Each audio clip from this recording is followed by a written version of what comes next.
వ్యవసాయం గిట్టుబాటు కాదన్న అభిప్రాయంతో యువత ఆ రంగంపై అంతగా ఆసక్తి చూపడం లేదు.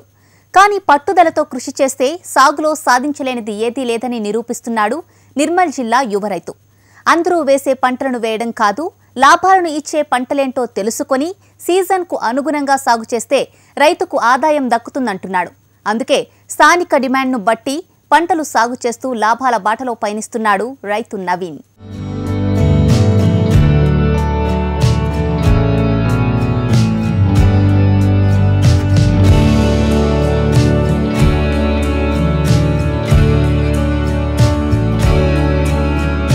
నిర్మల్ జిల్లా ముధోల్ మండలం తరోడు గ్రామానికి చెందిన యువ రైతు నవీన్. చిన్ననాటి నుంచి నవీన్కు వ్యవసాయం అంటే ఆసక్తి ఎక్కువ. అందుకనే అగ్రికల్చర్ డిప్లొమా పూర్తి చేసిన నవీన్ సాగుబాట పట్టాడు. అందరిలా కాకుండా లాభాల పంటను పండిస్తున్నాడు. పత్తి, సోయా పంటలను పక్కనబెట్టి కూరగాయల సాగులో ఆదాయాన్ని ఆర్జిస్తున్నాడు.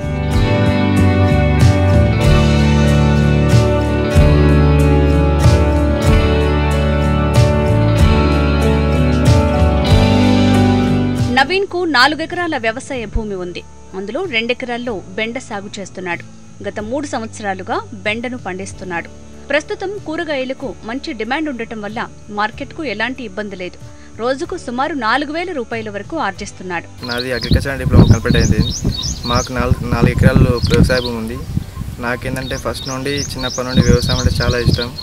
ఏదైనా హార్టికల్చర్ కానీ అగ్రికల్చర్ క్రాప్ పెంచుకుంటే బాగుంటుందని చెప్పేసి, మార్కెటింగ్ అవకాశాలు బాగున్నాయని చెప్పేసి నేను కూరగాయలు ఎంచుకున్నాను. 4 ఎకరాల్లో కొద్దిగా పత్తి, కొద్దిగా సోయాబీన్, తర్వాత మిగిలిన బెండకాయ సాగు చేస్తున్నాను. ఇప్పుడు ప్రస్తుతం ఎకరా బెండకాయ సాగు చేస్తున్నాను. ఇప్పుడు మాకు మార్కెటింగ్ విషయం అయితే బైన్సా కానీ, నిర్మల్ కానీ, నిజామాబాద్ కానీ బాగా అందుబాటులో ఉన్నాయి.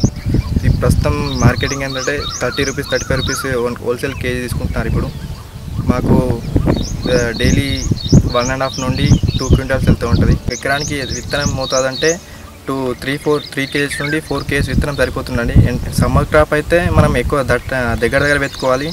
ఈ చలికాలంలో అయితే 2 డేస్కి ఒకసారి కటింగ్ ఉంటుంది. వర్షాకాలం అయితే 1 డే బై డే కటింగ్ వస్తుంది. విత్తిన తర్వాత 45 to 50 డేస్ నుండి మనకు ఫ్లవరింగ్ స్టార్ట్ అయిపోతుంది. తర్వాత 70 డేస్లో మనకు క్రాప్ ఎవరేజ్ అనేది ఏర్పడుతూ ఉంటుంది. 60 డేస్లో క్రాప్ వస్తుంది. తర్వాత ఇంకా 60 డేస్ మనకు 2 months రన్నింగ్ అవుతూ ఉంటుంది క్రాప్. ఇది మన తర్వాత మనం ఏంటంటే వరి కానీ ఏదైనా నాటుకో ఈ పంట సాగు చేస్తే చాలా మార్కెటింగ్ అవకాశాలు చాలా ఉన్నాయి కాబట్టి ఇందులో లాభాలు కూడా చాలా ఉంటాయి. బెండ సాగులో కూలీల అవసరం అధికంగా ఉంటుంది. కూలీలు దొరకటంలో కాస్త ఇబ్బందులున్నా మంచి ఫలితాలను పొందుతున్నాడు ఈ యువ రైతు. బెండ ఏంటంటే ఇప్పుడు మార్కెటింగ్కు బెండ ఇప్పుడు కూలీలు ఎక్కువ అంటే కూలీలు తెంపడానికి ముందుకు రారు. ఎందుకంటే ఇది ముళ్ళు కుచ్చుతూ ఉంటుంది కాబట్టి దీనికి పెట్టడానికి కూడా వెనక్కి వస్తారు, మార్కెటింగ్ చేయడానికి కూడా వెనక్కి వస్తారు. మేమేందంటే ఇక కష్టం అని చెప్పేసి 1 ఎకర్లో సాగు చేసాం. ఈ 3 years నుండి మేము కంటిన్యూ సాగు చేస్తూ ఉన్నాము. మాకు మంచి ఫలితాలు ఉన్నాయి. ప్రతి డే 300 రూపీస్, 400 రూపీస్ పోతా ఉన్నది. ఇప్పుడు ఈ బెండ తింటే కూడా చాలా హెల్దీ ఫుడ్గా ఉంటుంది. ఏంటంటే ఇప్పుడు పీచు పదార్థం ఏదైనా బీర కానీ, కాకర కానీ, బెండ కానీ పీచు పదార్థాలు తింటే హెల్దీగా ఉంటారని చెప్పేసి మేము ఈ ఫుడ్ ఇది పంట పండిస్తూ ఉన్నాము. విత్తనం విత్తిన తర్వాత 60 రోజుల్లో పంట చేతికి వస్తోంది. బెండ సాగు పూర్తయిన తర్వాత వరి పంటను వేసుకోవచ్చంటున్నాడు నవీన్. తనలా అందరూ కొత్తగా ఆలోచించి వ్యవసాయం చేసినట్లయితే సాగులో నష్టాలు ఉండవని నవీన్ చెప్తున్నాడు.